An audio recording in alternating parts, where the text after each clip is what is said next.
AC through register, AC through capacitor बल्कि। तो explain AC through capacitor in detail, it's a very important long question of this chapter.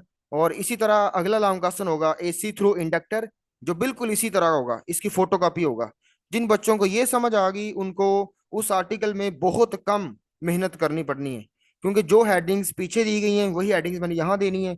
यहाँ पे जो explanation है वो थोड़ी ज्यादा है, और आपको एंड पे जाके सारा कुछ जो आपने लिखना है उसी तरह से रीड भी करवाऊंगा। जिस तरह पिछला आर्टिकल कवर किया उसी तरह ये भी करेंगे, क्योंकि 4-5 घंटे लग गए हैं इनके इनका डाटा को इकट्ठा करने के लिए। यानी इतना ज्यादा डाटा इसमें कि मुझे 4-5 घंटे, इसीलिए मैं लेक्चर लेट दे रहा हूँ, क्योंकि ये बहुत डिटेल में जाने वाला ये वाला लेक्चर है। ठीक है, तो इसको ध्यान से आपने सुनना है। अब चेक करेंगे आगे क्या आता है जी। सबसे पहले लर्निंग आउटकम्स हैं, हम क्या क्या पढ़ने जा रहे हैं इस स्लाइड के अंदर। और आज के लेक्चर में आपको मैं सबसे पहले करंट फ्लो बताऊंगा कि किस तरह से एक कैपेसिटर अगर लगा हो एसी सोर्स के साथ तो करंट कैसे फ्लो करता है। क्या कैपेसिटर लगते ही एसी सोर्स के साथ करंट फ्लो उसी वक्त शुरू हो जाता है, और क्या चक्कर है कि डीसी के साथ कैपेसिटर लगाएं तो फिर तो करंट फ्लो नहीं होता, और अगर एसी के साथ लगाएं इस कैपेसिटर को तो कैपेसिटर एसी के साथ लगा हो तो करंट कैसे फ्लो हो जाता है, वो क्या रीजन है। तो वोल्टेज और करंट की इक्वेशंस बनाएंगे, इक्वेशंस मैथमेटिकली एक्सप्लेनेशन के अंदर चली जाएंगी। इसमें जो हेडिंग होगी एक्सप्लेनेशन की, उसके अंदर ये वी और आई की इक्वेशंस बनेगी। और फिर हम, आपको पता है, ग्राफिकल रिप्रेजेंटेशन करेंगे। और इस ग्राफिकल रिप्रेजेंटेशन को हम ये कह लें कि उसके अंदर मेन चीजें जो पढ़ाएंगे आपको वो wave forms of V and I होगा, क्योंकि इन तीनों आर्टिकल्स में या पूरे चैप्टर में, हमारे तमाम आर्टिकल्स में मकसद ये होगा कि हमने वोल्टेज और करंट के दरमियान रिलेशनशिप देखना होगा। ये चेक करना होगा कि कौन सी क्वांटिटी लीड कर रही है, और कौन सी लैग कर रही है। ठीक है, कौन सी आगे चल रही है, कौन सी पीछे है। और इसे हम तीन तरह से देखेंगे, तीन रीजंस के साथ। पहली, कि हमारे पास लॉजिकल रीजन क्या है, कॉमन सेंस क्या कहता है। और दूसरी, मैथमेटिकल रीजन क्या है, मैथमेटिकली क्यों लीड और लैग कर रही है कुछ क्वांटिटीज, क्यों कोई चीज पीछे रहेगी और कोई आगे चलेगी है। और तीसरा, हम इसे एक्सपेरिमेंटल भी समझेंगे, एक्सपेरिमेंटल एविडेंस भी। आपको पता है वैसे तो एक्सपेरिमेंट नहीं करवाया जाएगा इस यहाँ पे, वो तो लैब में ही होता है, लेकिन थोड़ा बहुत बता दूंगा आपको कि एक्सपेरिमेंटल एविडेंस क्या है यहाँ पे। तो phase difference between V and I, ये हमारी हेडिंग होगी। और phase difference between V and I कितना होगा इस केस में, पिछले आर्टिकल में कितना था। एसी थ्रू रजिस्टर वाले आर्टिकल में फेज डिफरेंस 0 था, क्योंकि वो जो वोल्टेज और करंट थे दोनों इन फेज थे, वो एक साथ अपनी मीन पोजीशन पर थे, एक साथ अपनी पीक वैल्यूज अचीव करते थे। इसका मतलब कि उनके अंदर फेज डिफरेंस बिल्कुल नहीं था। और लास्ट पे हम देखने जा रहे हैं फेजर डायग्राम को, और फेजर डायग्राम दरअसल वेक्टर डायग्राम भी कहलाती है। ठीक है, और लास्ट पे आपको अपोजिशन बताएंगे, और अपोजिशन के अंदर आपको पता चल जाएगा कि ये जो कैपेसिटर है ये किस तरह से एक उसमें एसी सोर्स के अंदर लगा हो, अगर इसके साथ अगर एसी सोर्स लगा हो तो किस तरह से अपोज करता है, और इस अपोजिशन का नाम क्या होगा, क्या इसका नाम भी रेजिस्टेंस होगा या कोई और नाम होगा। और लास्ट पे पावर कंजम्पशन पर कुछ बातें होंगी, तो आपकी बुक का आर्टिकल सारा खत्म हो जाएगा। ठीक है बच्चों, तो आगे बढ़ते हैं जी। ये लर्निंग आउटकम्स देखने के बाद आपको कम से कम इतना आइडिया हो गया है कि कितनी सारी चीजें हम देखने वाले हैं इस आर्टिकल में। तो सबसे पहली चीज, कैपेसिटर क्या होता है जी। कैपेसिटर की डेफिनेशन चैप्टर नंबर 12 में आपने पढ़ ली हुई है। एक ऐसा डिवाइस जो चार्ज को स्टोर करता है, और जिसके अंदर दो प्लेटें हैं, और दोनों प्लेटें पैरेलल प्लेट। कैपेसिटर की अगर बात करें, दोनों प्लेटें आपस में पैरेलल होती हैं, और इनके अंदर चार्ज स्टोर हो जाता है। चार्ज के स्टोर होते ही एनर्जी स्टोर हो जाती है, और ये एनर्जी पोटेंशियल एनर्जी होती है जो इसकी इलेक्ट्रिक फील्ड के अंदर स्टोर होती है। और एक कैपेसिटिव एसी सर्किट किसे कहते हैं, या फिर प्योर कैपेसिटिव सर्किट का क्या कंसेप्ट है। प्योर कंसेप्ट, ये जो कैपेसिटिव सर्किट है ये आइडियल सर्किट होता है, क्योंकि हर एक सर्किट के अंदर वायर तो लगानी है आपने, भले एक कैपेसिटर अकेला लगा दें, साथ आपने वायर्स तो लगानी है, तो वायर्स की अपनी रेजिस्टेंस तो होती है। और दूसरी बात, जो कैपेसिटर है, जिस मटेरियल से कैपेसिटर को तैयार किया गया है, कैपेसिटर के अंदर जो प्लेटें लगाई गई हैं वो भी मेटल्स की हैं, तो वो ज़ाहिर है अपोजिशन या रेजिस्टेंस तो ऑफर करेंगी वो चीजें जिससे कैपेसिटर बनाया गया है।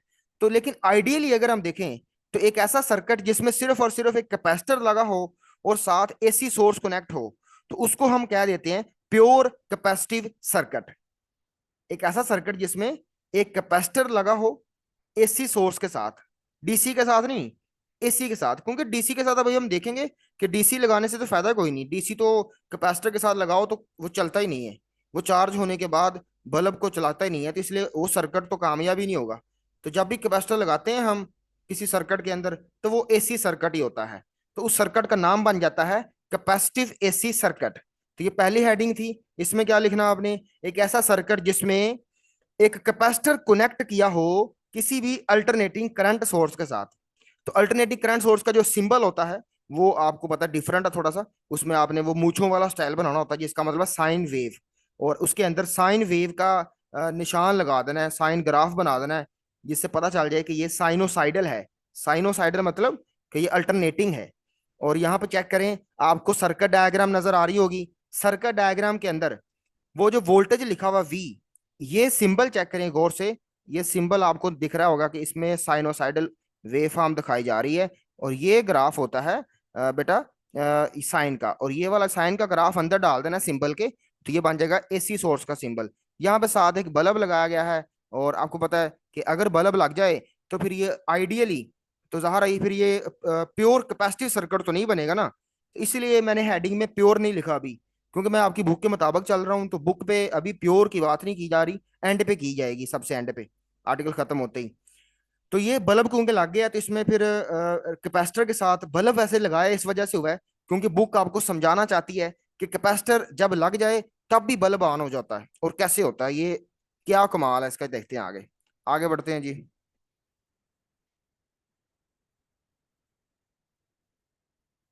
यहाँ पे आपको दूसरी तरफ एक और डायग्राम नजर आ रही है। इसमें भी आपको वोल्टेज सोर्स नजर आ रहा है। इसमें मैंने बल्ब को गायब कर दिया है।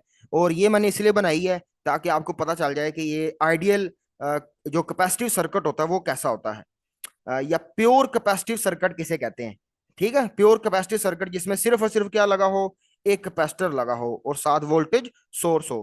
तो ये चेक करें, आपको एक और डायग्राम नजर आ रही है जिसमें आपको कैपेसिटिव सर्किट लिखा हुआ भी नजर आ रहा है और कैपेसिटर की प्लेटें नजर आ रही हैं।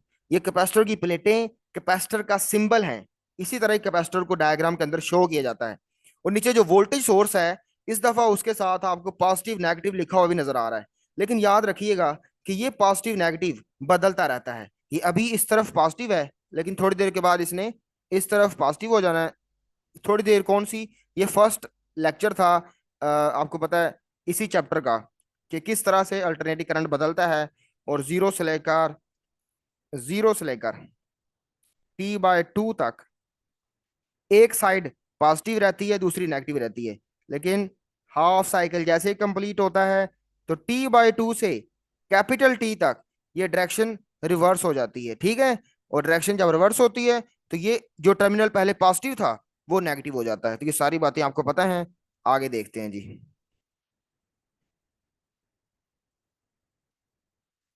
तो कैपेसिटर का इलेक्ट्रिकल बिहेवियर क्या है जब कभी ये डीसी के साथ कनेक्ट होता है।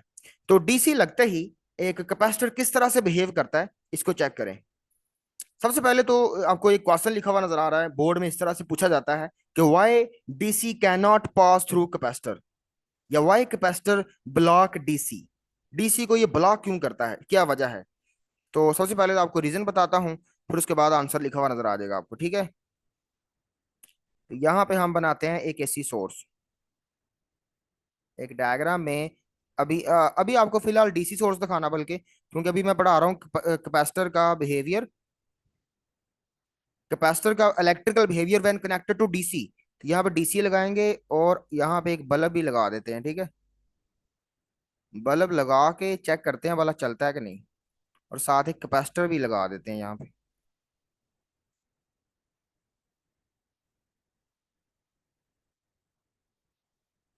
यहाँ पे एक बल्ब लगाता हूँ पहले, यहाँ पे बैटरी लगाता हूँ। ये बैटरी है, ठीक है।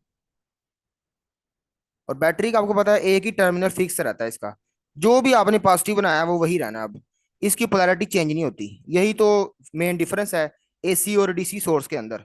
और अब आपको यहाँ पे कैपेसिटर शो करना है, तो कैपेसिटर मैं किसी और कलर से शो कर देता हूँ। ये शो कर दिया जी कैपेसिटर। ठीक है, और यहाँ पे वायर लगा के इसको कंप्लीट कर देते हैं जी। तो यहाँ पे ये है कैपेसिटर सी, ये है लोड, बल्ब, इसको आप आर कह लें या सिंपल इसको चलें बल्ब ही लिख देता हूँ। हर एक लोड जो है उसकी रेजिस्टेंस होती है, तो इसलिए आर लिखा है मैंने। और ये आपका डीसी सोर्स, ये है डीसी। डीसी सोर्स मतलब कोई भी ऐसी चीज जो डायरेक्ट करंट प्रोवाइड कर रही है। ये एक बैटरी हो सकती है, ये डीसी जनरेटर हो सकता है, ये थर्मोकपल हो सकता है, ये मतलब वो भी हो सकता है, सोलर पैनल भी हो सकता है। कोई भी ऐसी चीज जो डीसी करंट देती है, ठीक है। और यहाँ पे होता ये है कि जैसे ही आप कनेक्ट करते हैं, स्विच को ऑन करते हैं, बैटरी को ऑन करते हैं, बैटरी अपने पॉजिटिव टर्मिनल से कन्वेंशनली, वैसे तो इलेक्ट्रॉन फ्लो करते हैं, लेकिन आपको पता है चैप्टर 13 में हमने पढ़ा था कन्वेंशनल करंट, तो उसके मुताबिक हम चलेंगे। और कन्वेंशन के मुताबिक यहाँ से करंट फ्लो करेगा और ऐसे फ्लो करते हुए बल्ब से गुजरेगा और बल्ब को चला देगा। जैसे ही बल्ब के अंदर से गुजरेगा, बल्ब के फिलामेंट से गुजरेगा, यहाँ से पहले मैं फिलामेंट से गुजारता हूँ। पहले फिलामेंट बना लेता हूँ इसका। ये देखें, इसका अपना फिलामेंट भी है, और इस फिलामेंट के अंदर ये मेटल है ना, तो बल्ब के फिलामेंट के अंदर से करंट गुजरेगा, ठीक है। तो यहाँ से करंट पास किया, और ये पॉजिटिव चार्ज यहाँ से गुजर रहे हैं, यहाँ से पास कर रहे हैं, ये पॉजिटिव चार्जेस गुजरते जा रहे हैं जी। और इस फिलामेंट के अंदर से गुजर के, इसके अंदर से पास करके, ये कैपेसिटर की इस प्लेट को पॉजिटिव चार्ज कर देंगे। और दूसरी तरफ चार्ज की कमी हो गई है, तो दूसरी तरफ नेगेटिव चार्ज आ जाएगा। जैसे ही ये काम होगा जी, कैपेसिटर चार्ज हो जाएगा। अब कैपेसिटर क्या हो गया है? अब कैपेसिटर हो गया चार्ज। कैपेसिटर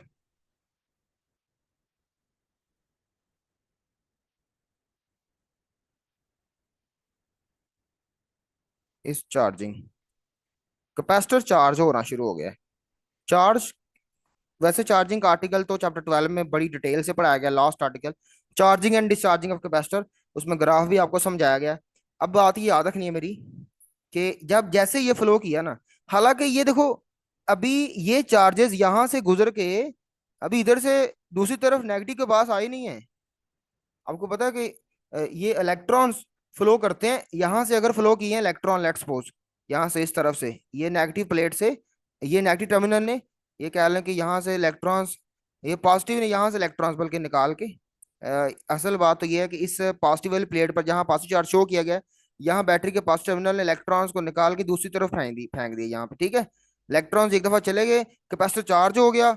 और आपको पता है जैसे ही आपकी बैटरी का पोटेंशियल डिफरेंस, जो कि आपकी बैटरी का वी था, बैटरी का वी यानी अप्लाइड वोल्टेज, वो जैसे बराबर हो जाएगा, अप्लाइड वोल्टेज जैसे ही बराबर होगा कैपेसिटर के वोल्टेज के, कैपेसिटर के अपने वोल्टेज के, क्योंकि कैपेसिटर की प्लेटों के दरमियान पोटेंशियल डिफरेंस बन गया। अब कैपेसिटर जब चार्ज हो रहा होगा, तो इसके दरमियान पोटेंशियल डिफरेंस बन जाएगा बेटा। ये कैपेसिटर की प्लेटों के दरमियान इलेक्ट्रिक फील्ड बन जाएगा, चेक करें। ये कैपेसिटर की प्लेटें हैं, और लेट्स सपोज एक होगी पॉजिटिव चार्ज, ये अगर पॉजिटिव चार्ज हो जाती है और ये अगर नेगेटिव चार्ज हो जाती है, इसका क्या मतलब है? इसका मतलब है कि इनके दरमियान इलेक्ट्रिक फील्ड बन गया। अब ये इलेक्ट्रिक फील्ड का मतलब क्या है? और भाई इलेक्ट्रिक फील्ड का मतलब इनके दरमियान पोटेंशियल डिफरेंस बन गया। अब पोटेंशियल का फर्क बन गया, एक पॉजिटिव हाई पोटेंशियल, ये हाई पोटेंशियल बन गया है, और ये क्या बन गया है? Low potential. और बैटरी वाला सीन बन गया इसमें भी। कैपेसिटर में बैटरी में बस इतना ही फर्क होता है कि बैटरी के अंदर एक खास प्रोसेस होने के बाद करंट फ्लो करता है, और ये स्लो प्रोसेस होता है, स्लो स्लो करंट बहता है। जबकि कैपेसिटर के अंदर कंटिन्यूसली, मुसलसल, अचानक सडन करंट बहता है। इसी वजह से मोबाइल की बैटरी है तो साथ साथ लगाई जाती है, लेकिन जब मोबाइल का कैमरा ऑन करके आप फ्लैश ऑन करते हैं, जब कैमरे से फोटो खींचते हैं, तो वहां से बैटरी ने करंट नहीं देना फ्लैश को ऑन करने के लिए। वो जो फ्लैश लाइट ऑन होती है, वो अंदर लगे कैपेसिटर की वजह से ऑन होती है, क्योंकि वो फ्लैश लाइट अचानक करंट मांगती है फौरन। वो कहती है कि मैंने जैसे आपने बटन दबाया वैसे मैंने ऑन होना है। तो इतनी फास्ट एनर्जी, इतना फास्ट करंट बैटरी नहीं दे सकती। तो फिर वहां पे मोबाइल के अंदर कैपेसिटर भी लगाया होता है उन्होंने, और कैपेसिटर क्या करता है? फौरन करंट देता है, ताकि फ्लैश लाइट उसी टाइम पे ऑन हो जिस टाइम पे आपने बटन दबाया था फोटो खींचने के लिए। तो हाई पोटेंशियल लो पोटेंशियल बन गया, इसका तो इलेक्ट्रिक फील्ड बन गया यहाँ पे। समझ आ गई बेटा? और इलेक्ट्रिक फील्ड ये पहले शुरू में कम था, आस्ता आस्ता बढ़ता चला जाएगा, और तब तक ये बढ़ता चला जाएगा जब तक दोनों का पोटेंशियल बराबर नहीं हो जाता। बाहर वाले इस सोर्स का, यानी जो आपने लगाया हुआ वी अप्लाइड, जिससे मैं कह रहा हूं, ये वी अप्लाइड यानी पोटेंशियल अप्लाइड, या पोटेंशियल सोर्स कह लें इसको, हमारा सोर्स वोल्टेज, ठीक है। ये सोर्स वोल्टेज जो है ना, जो आपने बैटरी लगाई है, वो फर्ज करें 10 वोल्ट की है, लेट्स सपोज। 10 वोल्ट का मतलब है यहाँ पहले 10 था और ये पहले 0 था, हाई 10 था और लो 0 था। पोटेंशियल डिफरेंस 10 वोल्ट था। और शुरू शुरू में तो कैपेसिटर की प्लेटों पे पोटेंशियल डिफरेंस कम ही होगा, जाहिर है। लेकिन जैसे जैसे चार्जेस डेवलप होते जाएंगे कैपेसिटर की प्लेटों के ऊपर, तो कैपेसिटर का भी अपना पोटेंशियल डिफरेंस बढ़ता चला जाएगा, और पूरे सर्किट का नेट पोटेंशियल डिफरेंस एक जैसा ही, वो पहले जितना रहेगा। अगर कैपेसिटर का बढ़ रहा है तो इसका मतलब कि बैटरी का कम हो रहा है। तो एक वक्त आएगा वैसे कि दोनों का बराबर हो जाएगा, ठीक है। अगर बैटरी फर्ज करें 10 वोल्ट की है, तो उस वक्त 10 वोल्ट पोटेंशियल डिफरेंस पैदा हो जाएगा कैपेसिटर की प्लेटों के ऊपर। थोड़ी देर के बाद, थोड़ी देर के बाद जैसे ही पोटेंशियल डिफरेंस प्लेटों के दरमियान 10 वोल्ट होगा, तो बैटरी का पोटेंशियल डिफरेंस और कैपेसिटर का पोटेंशियल डिफरेंस दोनों बराबर होने की वजह से नेट पोटेंशियल डिफरेंस जीरो हो जाएगा। और नेट पोटेंशियल डिफरेंस जैसे ही सर्किट में जीरो होगा, तो मजीद करंट फ्लो नहीं करेगा। पहले तो बल्ब चल रहा था, लेकिन बल्ब बाद में चलना बंद हो जाएगा, ठीक है बच्चे। पहले बल्ब चल रहा था, ग्लो कर रहा था, पहले बल्ब रोशनी दे रहा था। ये तब तक रोशनी देगा जब तक कैपेसिटर चार्ज होगा। जैसे ही कैपेसिटर की चार्जिंग कंप्लीट होगी, और वो कंप्लीट कब होती है, जब ये वाली कंडीशन पूरी होगी, ठीक है बच्चों। और जैसे ही बाहर वाला वोल्टेज और कैपेसिटर का वोल्टेज बराबर होते हैं, तो ये चार्ज कंप्लीट हो जाता है। चार्जिंग प्रोसेस कंप्लीट होते ही बल्ब बंद हो जाता है। तो बल्ब को मुसलसल आप नहीं चला सकते डीसी के साथ। इसका मतलब कि अगर कैपेसिटर भी लगा हो, डीसी के साथ बल्ब के साथ साथ कैपेसिटर भी लगा हो, तो आपका बल्ब मुसलसल नहीं चलने वाला। भले आप घर लगा के देख लेना, एक कैपेसिटर लगाना बैटरी के साथ, साथ बल्ब जोड़ देना। जब तक कैपेसिटर चार्ज होगा तब तक बल्ब चलेगा, थोड़ी देर के बाद ही बल्ब बंद हो जाना। और बल्ब बंद क्यों हुआ? क्योंकि चार्जेस ने यहां से इस प्लेट से दूसरी प्लेट तक फ्लो नहीं करना। ये पॉजिटिव प्लेट से नेगेटिव तक, या नेगेटिव से पॉजिटिव तक ये फ्लो नहीं कर सकते। क्यों? क्योंकि इनके दरमियान में यहां पर इंसोलेटर होता है। इंसोलेटर का मतलब कि dielectric medium. Chapter number 12, first chapter, insulator यानी डाइइलेक्ट्रिक। डाइइलेक्ट्रिक, इसको ये आप हवा समझ लें फिलहाल। अगर यहाँ डायग्राम में कोई चीज मैंने नहीं बनाई, तो समझ लें कि एयर है यहाँ पे। तो एयर भी एक इंसुलेटर होता है। इसका मतलब कि अगर कोई भी डाइइलेक्ट्रिक मौजूद है, तो उस डाइइलेक्ट्रिक मीडियम की वजह से चार्जेस फ्लो नहीं कर पाएंगे पॉजिटिव प्लेट से नेगेटिव प्लेट की तरफ, या नेगेटिव से पॉजिटिव की तरफ।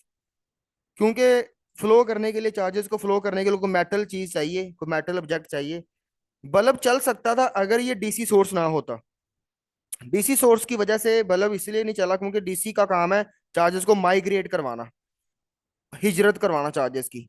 ये चार्जेस को ओसिलेट नहीं करवाता। तो बल्ब के अंदर से चार्जेस मसलसल ओसिलेट करते रहते, तब भी बल्ब ने चल जाना था। या बल्ब के अंदर अगर चार्जेस आगे पीछे होते, ऐसे ओसिलेट करते ऊपर नीचे आगे पीछे, तभी बल्ब ने चल जाना था। लेकिन अब बल्ब नहीं चल सकता।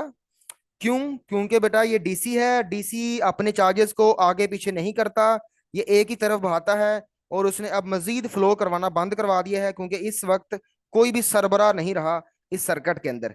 सरबराह क्या मतलब? कि कोई भी मेन सोर्स नहीं रहा। जो कैपेसिटर था, उसका वोल्टेज भी बराबर हो गया है डीसी के अपने सोर्स के साथ, और दोनों वोल्टेज दोनों बराबर होने से पोटेंशियल डिफरेंस पूरे सर्किट का जीरो हो गया है। तो कोई भी यहाँ सरबराह नहीं रहा, तो करंट भी नहीं चलेगा अब। तो चलें जी, ये सारी बातें कंप्लीट हो गई हमारी। अब इसको देखते हैं आगे मैंने स्लाइड में क्या लिखा है, इसका मेन आंसर क्या लिखना है आपने, नंबर कैसे लेने हैं आपने, ठीक है। तो देखें जी, डायरेक्ट करंट में हमने ये बोलना है कि direct current can not pass through capacitor मुसलसल कंटिन्यूसली का लफ्ज रूल लिखना है। क्योंकि थोड़ी देर के लिए तो पास किया ही था, शुरू शुरू में पास हुआ था। और वो क्यों हुआ था? क्योंकि कैपेसिटर चार्ज हो रहा था, और जैसे ही चार्जिंग कंप्लीट हुई, तो आगे मजीद बंद हो गया करंट बहना, ठीक है। अब चेक करें, इसके अंदर डाइलेक्ट्रिक मीडियम है, और वो देखें डाइलेक्ट्रिक शो करवाया गया है, और साथ बैटरी लगाई हुई है। तो जैसे ही डाइलेक्ट्रिक मीडियम आ जाता है, कैपेसिटर डाइलेक्ट्रिक की वजह से अपने कह लो के प्लेटों के दरमियान चार्जेस को फ्लो नहीं करवाता बेचारा। डाइलेक्ट्रिक के आते ही कैपेसिटेंस बढ़ जाती है, वो कैपेसिटेंस देखे बढ़ गई है। ये वैसे स्लाइड, ये एनिमेशन उस आर्टिकल में या उस लेक्चर में भी काम आती है। स्पेशल ये एनिमेशन उसी लेक्चर के लिए है, चैप्टर नंबर 12 के लेक्चर के लिए, जिसमें ये समझाना होता है कि डाइलेक्ट्रिक की मौजूदगी से कैपेसिटेंस क्यों बढ़ती है। तो यहाँ पे एनिमेशन में दिखाया जा रहा है कि डाइलेक्ट्रिक जैसे ही आता है तो चेक करें कि कैपेसिटर की कैपेसिटेंस बढ़ जाती है। लेकिन आज का आर्टिकल इस बात पर नहीं है, ये तो वैसे मैंने एनिमेशन ये वाली लगा दी, लेकिन आज का आर्टिकल इस बात पर है कि जैसे ही चार्जेस फ्लो करने लगते हैं तो आगे रुकावट आ जाती है, तो रुकावट की वजह से काम रुक जाता है, बल्ब नहीं चलता फिर। डीसी के अंदर खास बात ये होती है कि इसका जो करंट है वो ना मैग्नीट्यूड वाइज बदलता है, ना ही इसकी डायरेक्शन बदलती है। इसका ग्राफ साथ आपको दिखाया जा रहा है, ठीक है। और यहाँ पे एनिमेशन एक और दिखाई जा रही है, जिसमें एक्सपेरिमेंटली आप चेक कर लें कि कैपेसिटर पहले लगाया, साथ आपने बैटरी लगाई और एम मीटर भी लगाया।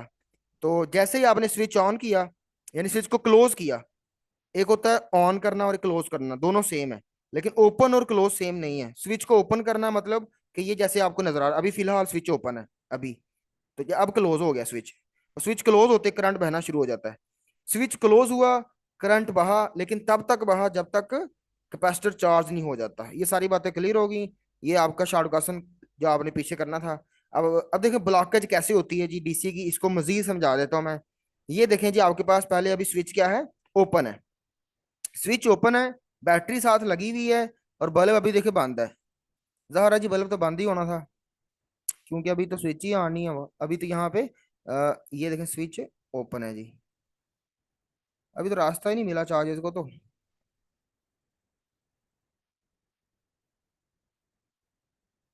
तो स्विच ओपन है जी।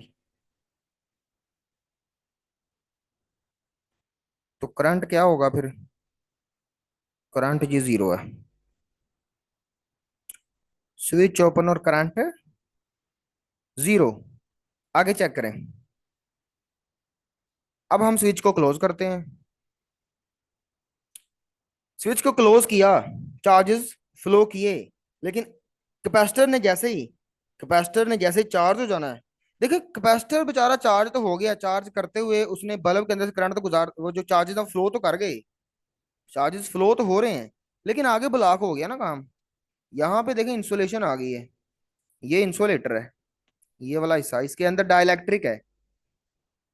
और आपको डायग्राम के अंदर शो करवाया जाता था डाइलेक्ट्रिक, वो भी मैं उस डायग्राम बना देता हूँ, कि आपको दिखाया जाता था कि यहाँ पे डाइलेक्ट्रिक मीडियम प्लेस किया हुआ है।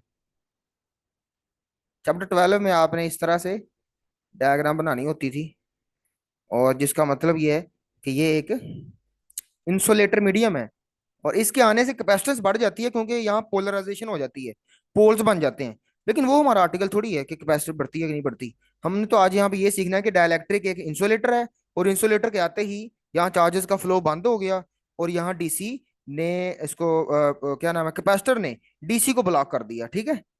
तो ये एक इंसुलेटर था, तो इंसुलेटर ने ब्लॉक कर दिया जी, इंसुलेटर।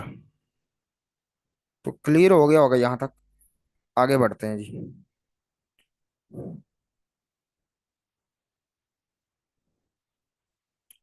अब यहाँ पे हाथ लगा के बताया जा रहा है कि भाई चेक कर लो, चार्ज हो गया कैपेसिटर, ठीक है।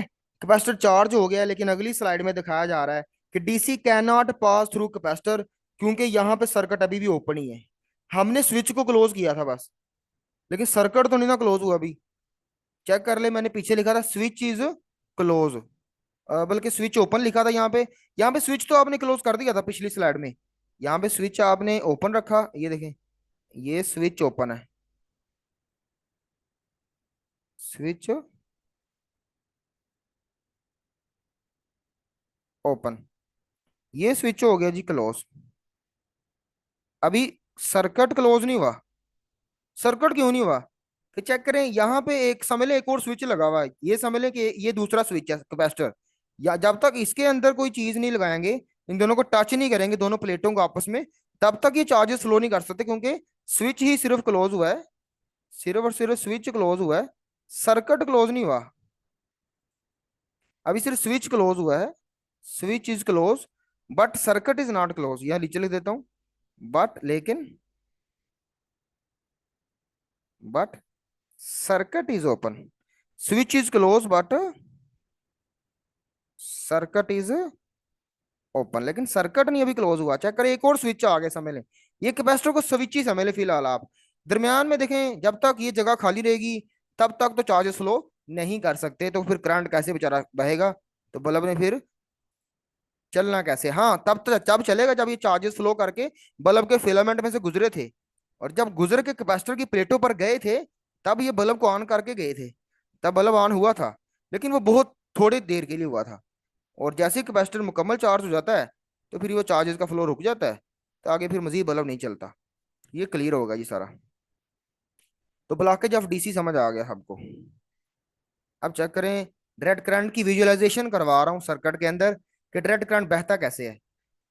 ये देखें, इसमें आपको चार्जेस की ओसिलेशन नजर नहीं आ रही होगी, चार्जेस की माइग्रेशन नजर आ रही है।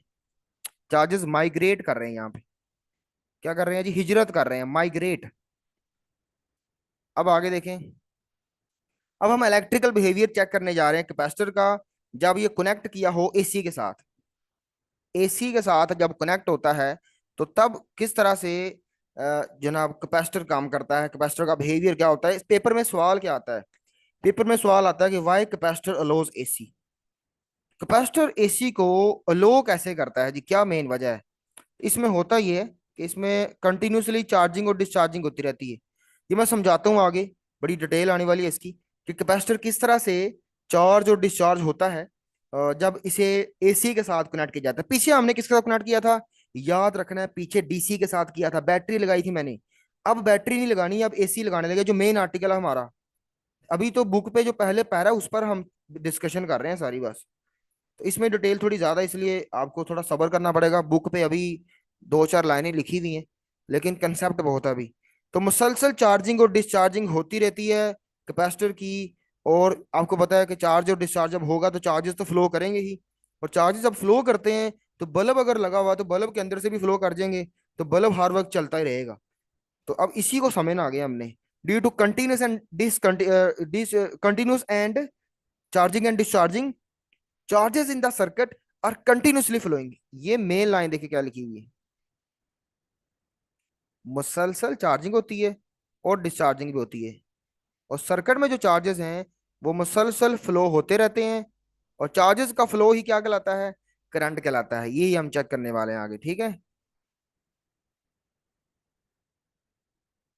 ये देखिए, आपको डायग्राम नजर आ रही है, क्योंकि इसमें अब एसी कनेक्ट कर दिया है, तो अब जो वेव फॉर्म अब डीसी वाली यूज नहीं करनी। अब ये एसी वेव फॉर्म आपने यूज करनी है। एसी वेव फॉर्म के अंदर देखें मेन खूबी क्या है, इसमें तब्दीलियां होती रहती हैं, मैग्नीट्यूड में भी और डायरेक्शन में भी। और आपको बड़ी दफा समझा दिया है आर्टिकल पीछे कि ये वाला पॉजिटिव हाफ साइकिल, इसमें डायरेक्शन रिवर्स नहीं होती, डायरेक्शन सेम रहती है, लेकिन मैग्नीट्यूड चेंज होती है। यहाँ मैग्नीट्यूड बढ़ रही है और बढ़ते बढ़ते मैक्सिमम हुई, फिर कम होना शुरू होती है, फिर जीरो हो जाती है, और फिर बढ़ती है, लेकिन अपोजिट डायरेक्शन में। ये नहीं, अगर पहले यहाँ पॉजिटिव था और यहाँ नेगेटिव था तो ये वाला ग्राफ इसका होगा, और जब यहाँ नेगेटिव और यहाँ पॉजिटिव आएगा तो फिर ये वाला ग्राफ, नीचे वाला हिस्सा इसका होगा, ठीक है। नीचे वाले हिस्से में क्या है? यहाँ पर भी इंक्रीज ही हो रहा है, उसी तरह ही सिस्टम। जिस तरह पहले ही आपने देखा ना, यहाँ इंक्रीज हो रहा था शुरू में, और इंक्रीज फिर बाद में डिक्रीज फिर जीरो। इधर भी वही है, बस जरा इधर अपोजिट अपोजिट पोलैरिटी है। यानी नेगेटिव एक्सेस, ये नेगेटिव एक्सेस है, वाई एक्सेस, इसको टच किया हुआ है।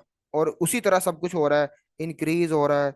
इंक्रीज को पीक वैल्यू पर पहुंचता है, नेगेटिव पीक पर, और उसके बाद जाके फिर दोबारा 360 डिग्री पर जाके, या 2 पाई पर साइकिल जब कंप्लीट होता है दोबारा जीरो हो जाता है। लेकिन ये सब कुछ होता है पोलैरिटी को चेंज करने के बाद, ठीक है। तो ये समझ आ गई इसकी। अब देखें जी, डायग्राम आपने ये वाली की उम्र ही पता चल गया, क्योंकि अब हम एसी को कनेक्ट करने जा रहे हैं। एसी सर्किट में खास बात क्या होती है कि चार्जेस माइग्रेट नहीं करते, ओसिलेट करते हैं। आपको इस डायग्राम में, ये जो डायग्राम है यहाँ पे, इसमें चार्जेस की ओसिलेशन नजर आएगी। चार्जेस कभी इधर को नजर आएंगे जाते हुए और कभी इधर को। और ये एसी सर्किट के अंदर यही खूबी होती है कि चार्जेस क्या करते हैं? ओसिलेट करते हैं। ये चेक करना आपने कि इधर को भी जाएंगे, इधर को भी जाएंगे, यानी इस तरह से ओसिलेट करते रहेंगे, ठीक है। आप किसी भी पॉइंट पर चेक कीजिएगा, डायग्राम को गौर से देखना आपने। इसमें आपको चार्जेस डांस करते हुए नजर आएंगे, यानी चार्जेस ओसिलेट करते हुए नजर आएंगे, ठीक है। अब देखें ये आप, ये देखें, चार्जेस ओसिलेट कर रहे हैं, गौर से देखें आप। इसमें और पिछले सर्किट में क्या फर्क होगा? पिछले डीसी सर्किट में और इसमें यही फर्क होगा कि पिछले सर्किट में चार्जेस माइग्रेट करते थे, इसमें ओसिलेट करते हैं। और इस ओसिलेशन का कमाल है सारा। इस ओसिलेशन वजह से बल्ब के अंदर चार्जेस हमेशा फ्लो करते रहेंगे किसी ना किसी डायरेक्शन में, क्योंकि एक तरफ जाते हैं एक टाइम पे। और जब एक तरफ जाते हैं तो उस टाइम पे फ्लो बन जाता है उस डायरेक्शन में, और इसी को करंट कहते हैं। तो बार बार करंट अपनी डायरेक्शन चेंज करता रहता है, और बल्ब भी जनाब उस तरह साथ साथ चलता रहेगा। कोई बात नहीं, बल्ब को थोड़ी पता कि चार्जेस क्या कर रहे हैं, उसको बल्ब का कोई लेना देना नहीं है ओसिलेशन के साथ, या फिर उसके साथ माइग्रेशन के साथ। उसका लेना देना फ्लो के साथ है। वो कहता है मेरे अंदर से कोई ना कोई चार्ज बस फ्लो कर जाए, मैं फिर ही चलना है। तो फ्लो तो करता ही है भाई हर वक्त। चेक करें अगली डायग्राम, इसमें आपको प्योर कैपेसिटिव सर्किट दिखाया जा रहा है। और इसके अंदर यही समझाना था मैंने कि ये किस तरह से चार्ज और डिस्चार्ज होता है, ठीक है। तो ये अगली स्लाइड के अंदर आने वाला सब कुछ, कि चार्जिंग और डिस्चार्जिंग कैसे होती है, इसको देख कर लेंगे अगली स्लाइड में। पहले ये समझ लें आप, ये वाली चीज। ये देखें जी, करंट की फिर ऑसिलेशन दिखा रहा हूं। अभी मैंने कैपेसिटर नहीं लगाया, गौर से देखें। अभी कैपेसिटर नहीं लगा, अभी सिर्फ बल्ब लगा हुआ है। और अब आपको ये समझाया जा रहा है कि जनाब ये जो करंट है, एसी करंट, ये कैसे फ्लक्चुएट होता है, ये आगे पीछे कैसे होता है, ये डायरेक्शन कैसे चेंज करता है। ये देखो पोलैरिटी चेंज हो गई है। तो ये आपको पता होना चाहिए कि सब कुछ ये कब होता है जी। ये कब होता है?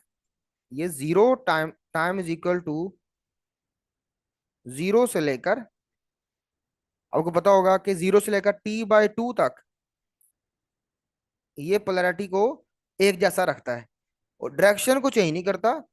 ये मैग्नीट्यूड को चेंज करता रहता है। और अगले टाइम में, यानी T/2 से नेक्स्ट कैपिटल टी तक, ये अपनी पोलैरिटी को बदल दे। ये देखिए, पहले पॉजिटिव इधर था, अब पॉजिटिव इधर चला गया। तो जैसे ही पॉजिटिव नेगेटिव चेंज होंगे, तो डायरेक्शन ऑफ करंट भी देखें चेंज होगी। ये करंट की डायरेक्शन पहले इधर को थी, अब इधर को है। तो ये किसमें, ये सब कुछ सिर्फ एसी में होता है। ये खूबियां सिर्फ एसी की हैं, डीसी में ऐसा नहीं हो सकता, ठीक है। अब डीसी और एसी में साथ साथ फर्क पता चल गया आपको। आगे देखें जी। अच्छा, ये सब कुछ था कि चार्जेस ओसिलेट करता है। एसी के केस में चार्जेस माइग्रेट नहीं करते, बल्कि डांस करते हैं, ओसिलेशन करते हैं, वाइब्रेटरी मोशन कह लें।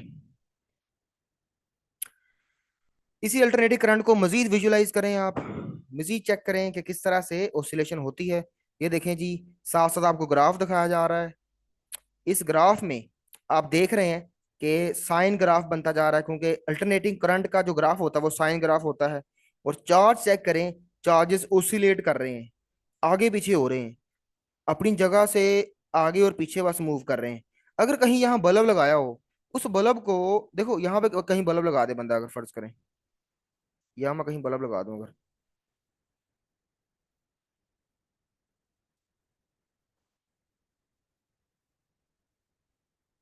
यहाँ पे अगर मैं बल्ब लगाता हूँ,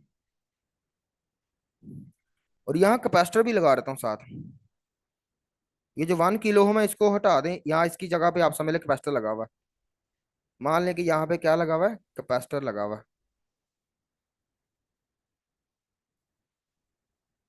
और ये दरमियान में जगह खाली है, जहाँ स्पेस है, यहाँ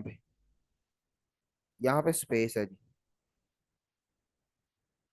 ज़रा कैपेसिटर की प्लेटों के दरमियान तो ज़रा खाली जगह ही होगी ना, स्पेस, या डाइलेक्ट्रिक इंसुलेटर होगा, कोई इंसुलेटर डाला होगा, ठीक है। तो आपने ये दरमियान में जगह ये वाली निगलेक्ट करनी है। ये जो येलो कलर में रजिस्टर नजर आ रहा है, इसे आपने इग्नोर करना है फिलहाल।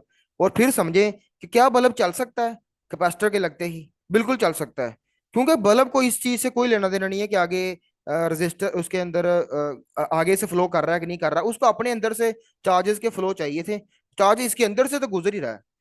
तो बेटा इसके अंदर से जब गुजरेगा, तो कैसे बल्ब चलेगा? ये हर टाइम चलता रहेगा। चेक करें, बल्ब के अंदर चेक करें आप, कैपेसिटर चार्ज और डिस्चार्ज होता रहेगा। ये मैं आगे समझाना है आपने अगली स्लाइड्स में, कि कैसे चार्ज डिस्चार्ज होता है। तो बल्ब चलेगा कि नहीं चलेगा? बिल्कुल चलेगा जी। बल्ब चलता रहता है, हर टाइम चलता रहता है, क्योंकि इस यहाँ पे चार्जेस ने ओसिलेशन करनी है। आगे देखें, फिर मजीद से मजीद विजुलाइज करें इस चीज को, और चेक करें आप कि किस तरह से ये अल्टरनेटिंग करंट जैसे चेंज होता है। ये देखिए, चार्जेस आगे पीछे हो रहे हैं। चेक करें जी आप, चार्जेस ओसिलेट कर रहे हैं, बल्ब चलता रहेगा। चेक करें जरा इस दफा। ये किस तरह, अभी मैंने कैपेसिटर लगाया ही नहीं, अभी मैंने ये नहीं बताया कि कैपेसिटर लगाकर फिर कैसे बल्ब चलता है। बस आपको मैं अभी विजुअलाइजेशन करवा रहा हूँ इस एसी करंट की। जब तक ये नहीं पता चलेगा कि एसी करंट कैसे काम करता है, इसमें क्या कुछ होता है, इसमें ओसिलेशंस का क्या मतलब है, तब तक समझ नहीं आने वाली है आपको। ठीक है, तो फिर आगे बढ़ते हैं जी। ये आपको पता चल गया होगा। अब मैं एक्सप्लेनेशन करने लगा हूँ। अब इस चीज की एक्सप्लेनेशन करने लगा हूँ कि किस तरह से कैपेसिटर के लगने से भी बल्ब हमेशा चलता रहेगा। तो बल्ब का चलना समझाने लगा हूं आपको। तो इसके लिए आपके पास पहले तो वेव फॉर्म होनी चाहिए, जो मैंने बना दी है वेव फॉर्म, पहले नंबर पर नजर आ रही होगी आपको। सबसे पहले हम स्टडी करेंगे कि टाइम जीरो से लेकर T/4 तक क्या होगा। टाइम जीरो से लेकर T/4 तक पहले मामला स्टडी करेंगे जी। मान लें कि इसका एक टर्मिनल एसी सोर्स का है, क्योंकि ये एसी सोर्स है, ये वाला एसी सोर्स है। और यहाँ पे की आपने कर दिया क्लोज। ठीक है, तो ये की होगी क्लोज। अच्छा, तो की हमारी क्लोज होने के बाद करंट तो फ्लो होगा जा रहा है। कोई एक डायरेक्शन इसकी पॉजिटिव मान लो, दूसरी ये वाली मान लो पॉजिटिव है इसलिए है, और ये वाली नेगेटिव है। अब चेक करें, पॉजिटिव से नेगेटिव करंट फ्लो करता है। तो मैं करंट की डायरेक्शन नीले कलर से ब्लू से शो करने लगा हूं। तो कन्वेंशनली करंट इधर को फ्लो करेगा। और आपको ये भी पता है कि बेटा पॉजिटिव, जिस प्लेट को पॉजिटिव से जोड़ा हुआ आपने, वो वाली साइड, वो वाली प्लेट पॉजिटिव चार्ज हो जाएगी। तो कैपेसिटर भी चार्ज होना शुरू हो जाएगा। कैपेसिटर पर जो चार्ज आएगा वो आपको पता है कौन सा आएगा, वो जनाब इस तरफ पॉजिटिव चार्ज होगा, क्योंकि ये वाला टर्मिनल पॉजिटिव है। और इस तरफ नेगेटिव चार्ज होगा। ठीक है, इतना पता चल गया आपको। और अभी चार्जिंग के दौरान ये सब कुछ जब हुआ, तो कैपेसिटर जब चार्ज हो रहा था, कैपेसिटर जब चार्जिंग कर रहा था, तो बेटा मेन आपको पता, मेन बात ये होती है कि असल में यहाँ से बैटरी के पॉजिटिव ने यहाँ से इलेक्ट्रॉन्स को निकाला था।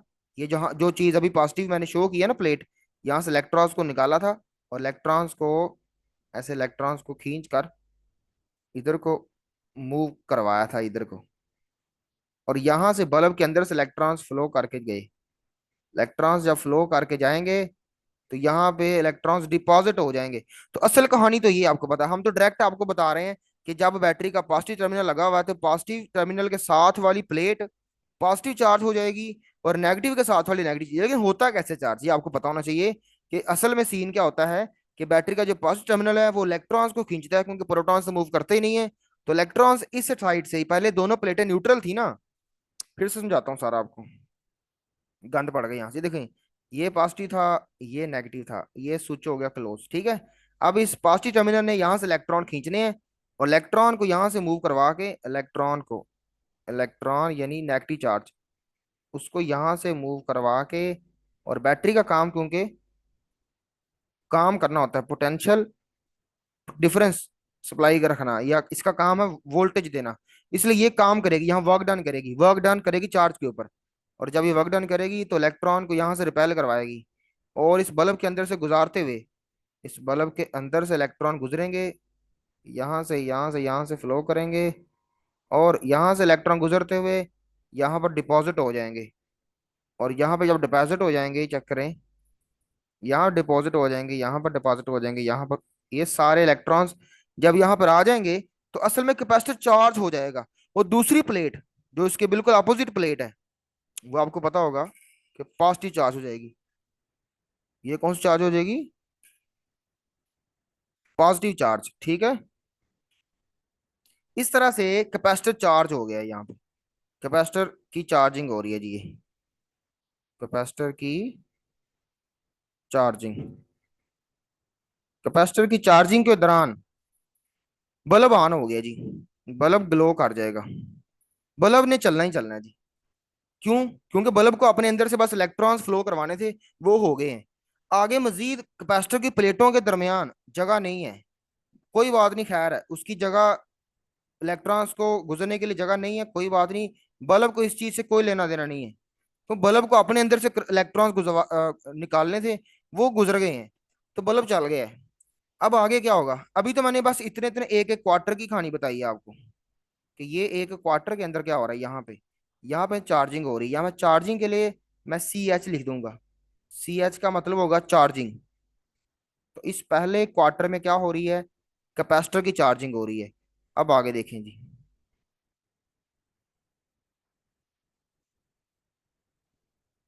अब चेक करें कि नेक्स्ट अगले क्वार्टर में क्या होगा। ये जो अगला क्वार्टर है, इसके अंदर टाइम मैंने शो किया हुआ है।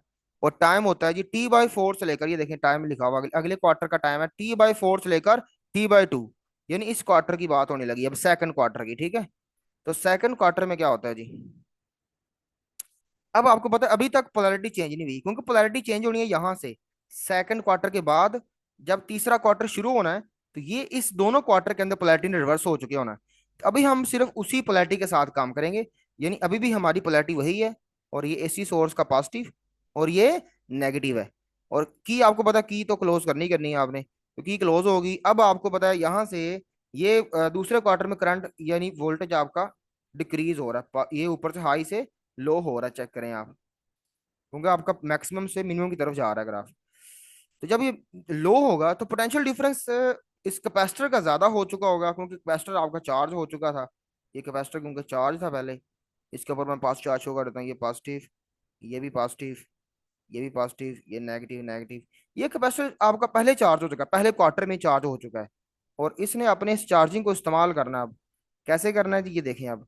इस चार्जिंग को इस्तेमाल करके इसने अब, आपकी बैटरी बेचारी थक गई है। बैटरी का कह लें कि अब वोल्टेज कम होना शुरू हो गया है। यहाँ पे अगर 5 है, तो ये देखें 4 और 3 और 2 1 0। वोल्टेज आपका आस्ता आस्ता कम होता जा रहा है, वोल्टेज आपका डिक्रीज होता जा रहा है, ठीक है। वोल्टेज अब कम होता जाएगा, तो आपकी बैटरी का पोटेंशियल डिफरेंस इसका कम होता जाएगा। इसका पोटेंशियल डिफरेंस, इसका अपना पोटेंशियल डिफरेंस बेचारी का कम होता जा रहा है, क्योंकि ये बैटरी थोड़ी है। ये तो बैटरी का मैं लफ्ज बोल रहा हूँ समझाने के लिए, असल में तो ये अल्टरनेटिंग करंट है जनरेटर से जो मिला था आपको, ठीक है। अब देखिए जरा गौर से। तो अब क्या होगा जी आगे। अब कैपेसिटर जनाब चार्जिंग के बाद डिस्चार्ज होगा, क्योंकि कैपेसिटर ने सर्किट में करंट बहाना ही बहाना है। क्योंकि पूरे सर्किट का जो नेट पोटेंशियल डिफरेंस है, वो अब आपने चेक करना है। बैटरी का भले कम हो रहा है, लेकिन कैपेसिटर का तो ज्यादा हो चुका ना पहले का। कैपेसिटर तो फुल चार्ज हो गया था। जब जितना भी चार्ज हुआ था, कैपेसिटर का तो पोटेंशियल डिफरेंस बन गया ना। तो बैटरी का अगर कम होता जा रहा तो कोई बात नहीं, कैपेसिटर कहेगा मेरी बारी है। कैपेसिटर हेल्प करेगा बैटरी की और कहेगा कोई बात नहीं बैटरी, तुमने मुझे चार्ज किया था ना पहले क्वार्टर में, अब तुम टेंशन मत लो। तुम्हारा, असल में वो बैटरी को नहीं कह रहा, वो अल्टरनेटिव करंट को कह रहा है। बैटरी लफ्ज यहाँ बोलना इसलिए अच्छा लग रहा है क्योंकि बैटरी से आपको समझ आ जाती है। यही समझ लें कि अल्टरनेटिव करंट एक ऐसी बैटरी है जो अपनी पॉजिटिव और नेगेटिव को बार बार बदलती रहती है। एक ही सेकंड के अंदर 50 दफा अपनी टर्मिनल्स को बदलती है। ये ऐसी बैटरी है, ठीक है। तो अब देखिए कैपेसिटर क्या करेगा। कैपेसिटर उसी तरह कन्वेंशनली पॉजिटिव टू नेगेटिव, ये कन्वेंशनल करंट बहाएगा, ठीक है। और यहां से पॉजिटिव नेगेटिव करंट बहेगा, और फिर दोबारा ये बल्ब चल पड़ेगा। लेकिन इस दफा आपका जो कैपेसिटर है वो चार्ज नहीं हुआ, बल्कि क्या हुआ, डिस्चार्ज। इसमें कसूर किसका है। इसमें बैटरी का जो अपना पोटेंशियल डिफरेंस है, अपना पोटेंशियल है, वो कम होना शुरू हो गया था।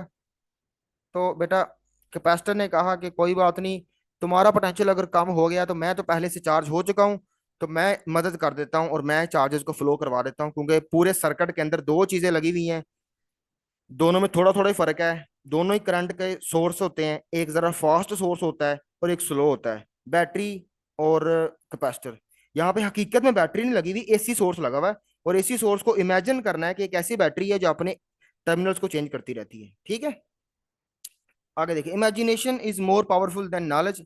आर्टिकल को समझने के लिए इमेजिन करना बहुत जरूरी है, बहुत सारी मुश्किल चीजें होती हैं। इसको समझने समझने के लिए इमेजिनेशन करनी पड़ती है। चेक करेंगे आगे। तीसरा क्वार्टर आ गया जी। कौन सा क्वार्टर है जी, ग्राफ में चेक करें जी, ग्राफ में कौन सा क्वार्टर है ये।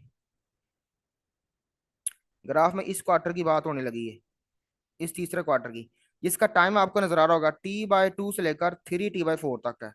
यही लिखा हुआ मैंने, चेक करें। ये T/4 और T/2 से लेकर, ये देखा T/2 से लेकर 3T/4 तक ये टाइम है जी। इसमें क्या होता है चेक करें अब आप बताएं कि कैपेसिटर तो बेचारा डिस्चार्ज हो गया है। अब कैपेसिटर के ऊपर तो चार्ज खत्म हो गया होगा, ज़ाहिर है कैपेसिटर ने अपना चार्ज फ्लो करवा दिया है। तो कोई बात नहीं, बैटरी कहेगी मेरा दोबारा काम शुरू हो गया, वही वाला इंक्रीज वाला। अब मैं तीसरे क्वार्टर में पहुंच चुकी हूँ, और तीसरे क्वार्टर में ये जो एसी सोर्स है, ये कहेगा कि मैं तो भाई तीसरे क्वार्टर के अंदर अपनी वैल्यू को इंक्रीज करता हूँ। तो तुम टेंशन मत लो, हाँ, लेकिन इस दफा ये अपनी पोलैरिटी को चेंज कर लेगा और इसका पॉजिटिव इधर चला जाएगा और नेगेटिव इधर चला जाएगा, ठीक है। और पॉजिटिव और नेगेटिव ये दोनों ये अब देखें, पहले की निस्बत चेक कर लें, ये पहली वाली डायग्राम, इसको कंपेयर करें जरा, इसको भी कंपेयर कर लें, ये दोनों, ये चेक कर लें, ये अपोजिट है। पहले मैंने पॉजिटिव जहां पे शो किया था, अब मैंने उधर पॉजिटिव शो नहीं किया।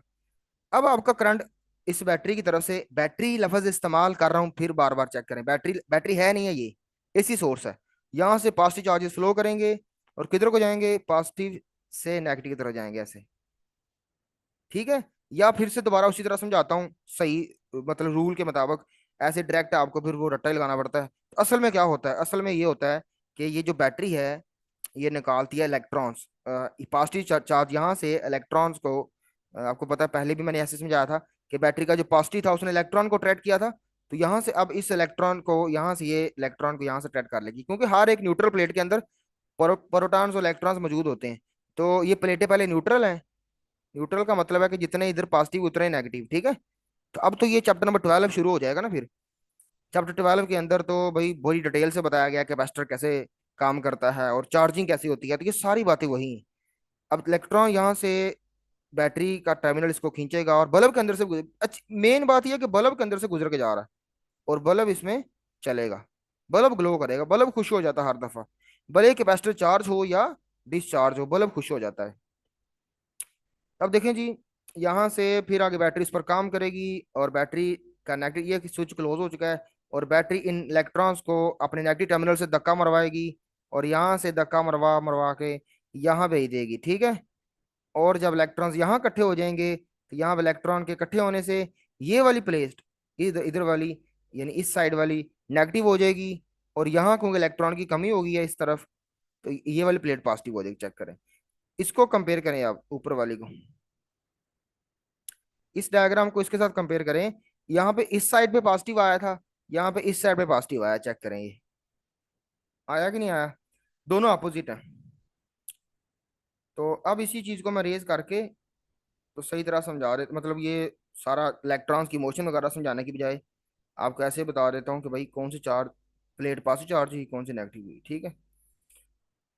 तो यहाँ बेटा चेक करें जी, negative charge, negative negative negative, यहाँ पॉजिटिव। अब ये वाली प्लेट क्या होगी, पॉजिटिव चार्ज हो गई है, ठीक है।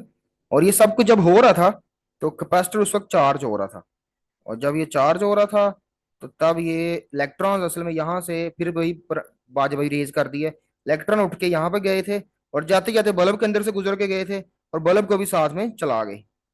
और ये आपका जनाब ये की है, और की आपने वैसे क्लोज करनी है, ये डायग्राम के अंदर ही क्लोज कर देनी चाहिए, लेकिन डायग्राम शायद ये गलती से ये वाली ओपन की वाली लगी हुई है।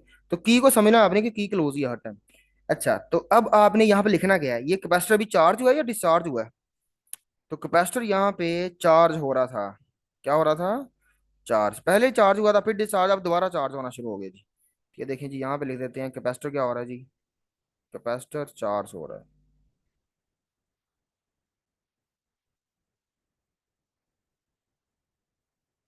कैपेसिटर हो रहा है चार्ज। अब आगे देखें जी अगली डायग्राम।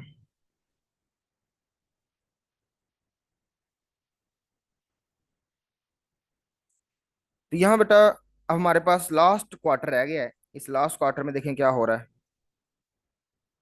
इस लास्ट क्वार्टर में चेक करें क्या हो रहा है जी। अब लास्ट क्वार्टर की बात करने लगा हूं, इसमें देखें पोलैरिटी वही रहेगी जो थर्ड क्वार्टर की थी, क्योंकि पोलैरिटी होती है दो क्वार्टर के बाद चेंज। अभी तीसरे और चौथे क्वार्टर में जो पोलैरिटी है वो यही रहेगी। पोलैरिटी मतलब कि जिस साइड पर पॉजिटिव बनाया था आपने अभी भी उधर ही बनाना है, जिस साइड पर आपने ये तीसरे क्वार्टर में पॉजिटिव नेगेटिव शो किया था अभी वही शो करना आपने, स्विच उसी तरह से क्लोज है आपका। अब क्या होगा जी, अब कैपेसिटर पहले से चार्ज हो चुका था, कैपेसिटर की प्लेटों के ऊपर चार्ज आ चुका है, अब वो उन्हें इस्तेमाल करेगा, और कैसे इस्तेमाल करेगा ये चेक करें। अब इस केस में फोर्थ क्वार्टर में आपने गौर से ग्राफ देखना है, और ये देखें कि यहाँ से पॉजिटिव, मैं किसी और कलर से शो करूँ, यहाँ से देखें जी, ये पॉजिटिव पीक से, और ये वैल्यू अगर -5 था, नेगेटिव का मतलब तो यहाँ पे सिर्फ इतना है कि पोलैरिटी चेंज हो चुकी है, बाकी नेगेटिव का कोई मतलब नहीं है। बाकी असल में ये 5 5 वोल्ट ही है, और -5 नहीं होता, नेगेटिव का मतलब सिर्फ यहाँ पे ये शो करने के लिए कि ये डायरेक्शन अपोजिट हो चुकी है, तो यहाँ पे फिर -4, -3, और ये आस्ता आस्ता फिर 2 1 0, यहाँ पे जाके जीरो हो जाएगा, ठीक है। और जैसे ही जीरो होगा इसका मतलब कि यहाँ पे इधर को जाते हुए फोर्थ क्वार्टर के अंदर वोल्टेज की वैल्यू डिक्रीज कर रही है, और इस वक्त जो आपका सोर्स वोल्टेज है वो डिक्रीज कर रहा है। तो कैपेसिटर कहेगा कोई बात नहीं, मैंने जिस तरह से पहले सेकंड क्वार्टर में तुम्हारी हेल्प की थी अपने आप को डिस्चार्ज करके, मैं उस तरह से दोबारा तुम्हारी हेल्प कर देता हूँ इस चौथे क्वार्टर में खुद को डिस्चार्ज करके। और कैपेसिटर अब डिस्चार्ज कैसे होगा चेक करें। देखें कैपेसिटर की ये वाली प्लेट पॉजिटिव है, जो पिछले थर्ड क्वार्टर में हुई थी, आपको पता है, ये पिछली डायग्राम में शो करवाई जा रही है। तो यहाँ पे पॉजिटिव से नेगेटिव की तरफ करंट फ्लो होना शुरू हो जाएगा, और इस वक्त कैपेसिटर क्योंकि खुद चार्जेस को फ्लो करवा रहा है कन्वेंशनली, तो बल्ब फिर खुश हो जाएगा, बल्ब हर टाइम खुश ही रहेगा। उसकी वजह, क्योंकि बल्ब जब भी कोई कैपेसिटर चार्ज हो रहा है या कुछ भी हो रहा है, कैपेसिटर चार्ज या डिस्चार्ज, तो ये बल्ब हमेशा चलता रहता है। बल्ब कहता है भी तुम लोग जो मर्जी करते रहो, तुम लोग का अपना मसला है, मेरे अंदर से तो चार्जेस गुजर रहे हैं, मैं तो चलता ही रहूंगा, ठीक है। तो ये देखें जी गौर से कि ये चल गया जी बल्ब, भी बल्ब हमेशा ग्लो करता रह रहा है जी। ये अभी पॉजिटिव से नेगेटिव की तरफ कैपेसिटर करंट बहा रहा है, अभी आपका सोर्स वोल्टेज नहीं बहा रहा। लेकिन कैपेसिटर क्योंकि खुद बेचारा डिस्चार्ज हो गया, तो यहाँ पे लिख देते हैं डिस्चार्जिंग ऑफ कैपेसिटर, डिस्चार्जिंग जी, डिस्चार्जिंग। ये किसकी चार्जिंग और डिस्चार्जिंग है? ये जी कैपेसिटर की है। इसकी 1 मिनट में जल्दी समरी चेक कर लें कि क्या कुछ पढ़ाया आपको मैंने। देखिए सबसे पहले तो आपको मैंने बताया कि इसका कैपेसिटी सर्किट के अंदर एसी सोर्स लगाया, तो ग्राफ इसका साइन कर्व होगा, इसमें 4 क्वार्टर होंगे। पहले क्वार्टर में क्या हो रहा है चेक करें, चार्ज हो रही है, दूसरे क्वार्टर में डिस्चार्ज, तीसरे क्वार्टर में आपका कैपेसिटर फिर चार्ज, चौथे में फिर डिस्चार्ज। तो एक पूरे साइकिल में, ये बात मेरी लिख लो, 10 लाख रुपए की बात बोलने लगा मैं। एक पूरे साइकिल के, एक एसी के पूरे फुल साइकिल के अंदर एक कैपेसिटर 2 दफा चार्ज होता है और 2 दफा डिस्चार्ज होता है, ठीक है। और इस चार्जिंग और डिस्चार्जिंग के चक्कर में कैपेसिटर, और वो जो बल्ब है उसको चला के रखता है जी। बल्ब हमेशा खुश रहता है क्योंकि बल्ब कहता है मुझे बस इलेक्ट्रॉन्स का फ्लो चाहिए था और वो मिल रहा है, बस ठीक है जी। आगे देखें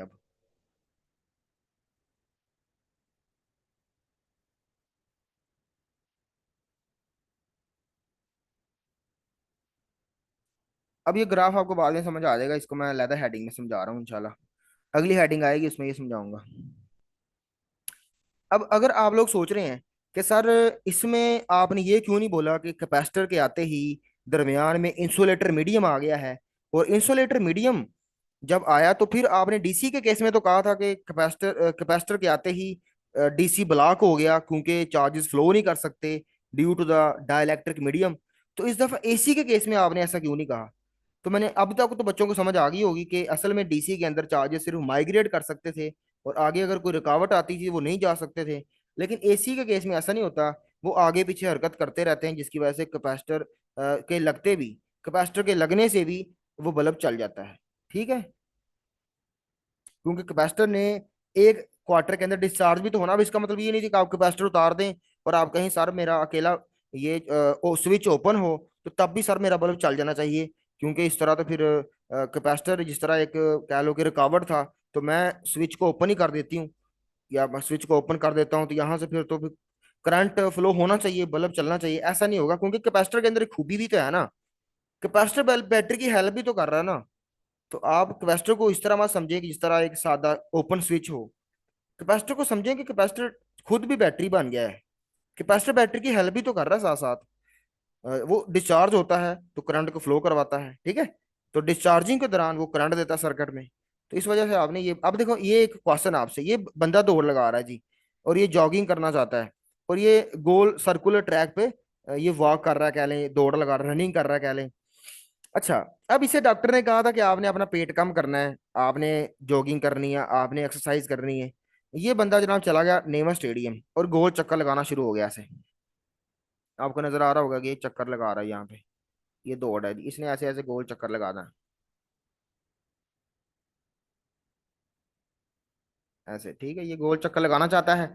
अब अगर लेट्स सपोज के आगे एक खड्डा आ जाता है, या जिस जिस नेमस स्टेडियम में या जिस सर्कुलर ट्रैक पे ये चक्कर काट रहा है, लेट्स सपोज कि आगे एक खड्डा है जी, जैसे यहाँ डायग्राम में दिखाया जा रहा है।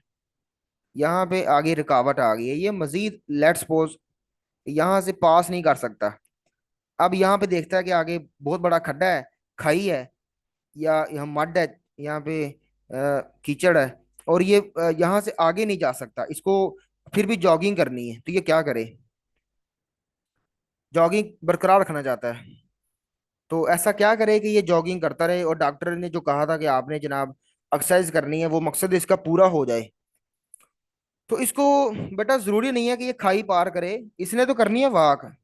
तो ये पीछे को चला जाए, वो वापस आ जाए इधर को, वापस आए, फिर इधर तक आए, और फिर आगे देखे खाई है, फिर वापस आ जाए, और इस तरह से घूमे, यहाँ आए, फिर देखे खाई है, फिर वापस आ जाए।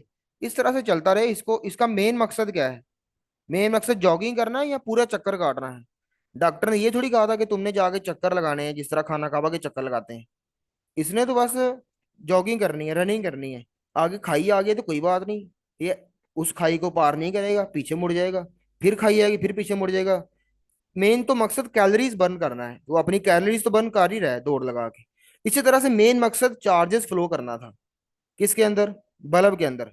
तो बल्ब के अंदर से चार्जेस फ्लो हो रहे हैं, भले ही सर्किट पूरे के अंदर ना हो फ्लो। वो कैपेसिटर चार्ज होता है, प्लेटों तक चार्ज पहुंचता है, फिर वही दोबारा डिस्चार्ज हो जाता है। वो कैपेसिटर डिस्चार्ज होके वापस भेज देता है, फिर दोबारा अगले क्वार्टर में चार्ज हो जाता है, फिर डिस्चार्ज। तो कोई बात नहीं, वो इसी बंदे की तरह है। वो इसी बंदे की तरह आगे पीछे घूमता जा रहा है। कोई बात नहीं अगर चार्जेस ने पूरा चक्कर नहीं काटा तो। बल्ब के अंदर से तो चार्जेस फ्लो कर ही रहे हैं, तो बल्ब तो चलता ही रहना। तो मेरे ख्याल में ये एनालॉजी से समझ आ गया होगा आपको कि कैपेसिटर के लगने से भी बल्ब क्यों चलता रहा।